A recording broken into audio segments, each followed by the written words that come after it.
ஹங்கேரியின் எதிர்க்கட்சித் தலைவர் பீட்டர் மெக்கியா அந்நாட்டு பாராளுமன்ற தேர்தலில் 199 ஆசனங்களில் 137 ஆசனங்களை கைப்பற்றியுள்ளார். பாராளுமன்ற தேர்தலில் 67% வாக்குகள் எண்ணப்பட்டு முடிவுகள் அறிவிக்கப்பட்டுள்ள நிலையில் 2 ஆசனங்களை எதிர்க்கட்சி கைப்பற்றியுள்ளது. இம்முறை பொதுத் தேர்தலில் 77.8% மக்கள் வாக்களித்துள்ளனர். ஊழலுக்கு எதிரான செயற்பாடுகள், பொதுச் சேவைகளை ஸ்திரப்படுத்துதல் என்பன தற்போதைய பொதுத் தேர்தலில் வெற்றியீட்டியுள்ள பீட்டர் மெக்கியா மக்களுக்கு அளித்துள்ள தேர்தல் வாக்குறுதிகளில் முக்கியமானவையாகும்.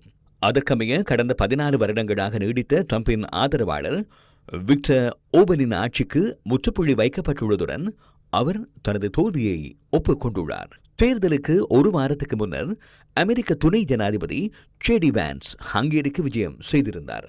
விக்டர் ஓபனின் தேர்தல் பிரசாரங்களிலும் அமெரிக்க துணை ஜனாதிபதி பங்கேற்றதாக சர்வதேச ஊடகங்கள் தெரிவித்தன. எனினும் ஹங்கேரியின் உலக செயற்பாடுகளில் அமெரிக்கா தலையிடுவதாக ஐரோப்பிய ஒன்றியம் குற்றம் சாட்டியது. இந்த தேர்தலில் விக்டர் ஓபன் வெற்றியீட்டினால் அமெரிக்காவின் பொருளாதார ஆதரவு அவருக்கு கிடைக்கும் என அமெரிக்க ஜனாதிபதி இதற்கு முன்னர் அறிவித்திருந்தார்.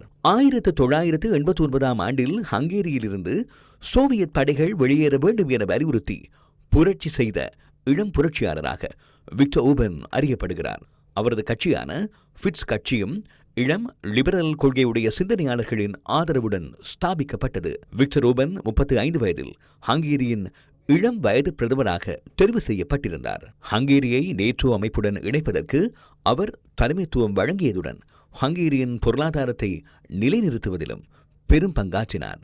2002 ஆண்டு நடைபெற்ற தேர்தல் தோல்வியின் பின்னர் அவரது அரசியல் பார்வை மாற்றமடைந்தது. 2002 ஆண்டு முதல் லிபரல்வாதத்தில் இருந்து விலகி கடுமையான தேசியவாத கொள்கையை கடைபிடிக்க ஆரம்பித்ததாக சர்வதேச ஊடகங்கள் தெரிவிக்கின்றன. அதற்கமைய அவர் மீண்டும் 2010 ஆண்டு ஆட்சியை கைப்பற்றியதுடன் பிரதமராகவும் தெரிவானார். ஹங்கேரி ஐரோப்பிய ஒன்றியத்தின் உறுப்பினராக இருந்தாலும் விக்டர் ஓபன் ரஷ்ய ஜனாதிபதி விளாடிமிர் புட்டினுடன் நெருக்கமான உறவுகளை பேணினார். யுக்ரைனுக்கு எதிரான போரில் அவர் ரஷ்யாவுக்கு ஆதரவு அளித்ததாகவும் சர்வதேச ஊடகங்கள் தெரிவிக்கின்றன. குடியேற்றம் மற்றும் சட்ட விவகாரங்கள் தொடர்பான அவரது கடுமையான நிலைப்பாட்டினால் அவருக்கும் ஐரோப்பிய ஒன்றியத்துக்கும் இடையே கருத்து முரண்பாடுகள் ஏற்பட்டன. விக்டர் ஓபன் அமெரிக்க ஜனாதிபதி டொனால்ட் ட்ரம்பின் நெருங்கிய ஆதரவாளராகவும் செயற்பட்டுள்ளார். 1963 ஆண்டு மே மாதம் 31 பிறந்த விக்டர் ஓபனுக்கு தற்போது 62 வயதாகிறது. இதனிடையே ஹங்கேரி பொதுத் தேர்தலில் வெற்றியீட்டியுள்ள பீட்டர் மெக்கியாருக்கு போலந்து பிரதமர் டொனால்ட் டஸ்க் வாழ்த்து தெரிவித்துள்ளார்.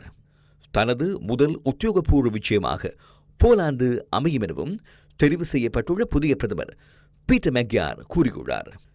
பீட்டர் மெக்கியார் பிரபல சட்டத்தரணி என்பதுடன் கடந்த காலங்களில் அவர் ஹங்கேரிய தூதுவராகவும் கடமையாற்றியுள்ளார். இதற்கு முன்னைய அரசாங்கத்தின் ஊழல் மற்றும் அதிகார துஷ்பிரயோகங்கள் தொடர்பான காணொலி ஆதாரங்களையும் பீட்டர் மெக்கியார் வெளியிட்டுள்ளார். இதனை அடுத்து டிஸ்ஸா இந்த கட்சியை ஆரம்பித்ததுடன் ஹங்கேரி முழுவதும் பயணம் செய்து பொதுமக்கள் சந்திப்புகளை நடத்தியதாக சர்வதேச ஊடகங்கள் தெரிவித்தன. அரசாங்கத்தின் ஊழலை முழுமையாக ஒழிப்பேன் என்பதே பீட்டர் மெக்கியாரின் முக்கிய தேர்தல் வாக்குறுதியாக அமைந்திருந்தது. இதன் தொடர்ச்சியாக 16 ஆண்டுகளாக ஆட்சியில் இருந்த விக்டர் ஓபனின் ஆட்சிக்கு முற்றுப்புள்ளி வைக்கப்பட்டுள்ளது.